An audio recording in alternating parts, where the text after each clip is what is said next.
Good evening বন্ধুরা। দেখো আমার ছেলে কি বানিয়েছে, দেখো কি সুন্দর। দেখো একটা একটু বড়, একটা একটু ছোট। দেখো কি সুন্দর দুটো মোম বানিয়েছে।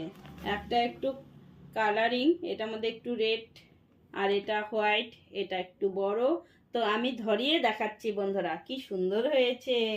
দেখো, শুভ সন্ধ্যা বন্ধুরা। কি সুন্দর দুটো মোম বানিয়েছে। এটা কিন্তু চায়ের গ্লাসে, চা খাওয়ার গ্লাসে বানিয়েছে। দেখো কোনটা সুন্দর লাগলো তোমাদের কাছে বলবে কিন্তু কমেন্টে।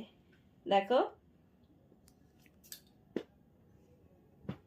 এটা একটু কালারিং, এই দেখো সুন্দর। দেখো তোমাদের কাছে কেমন লাগলো বন্ধুরা বলবে কিন্তু কমেন্টে। আর ভালো লাগলে অবশ্যই লাইক কমেন্ট শেয়ার করে দেবে, আমার চ্যানেলটা সাবস্ক্রাইব করে দেবে বন্ধুরা।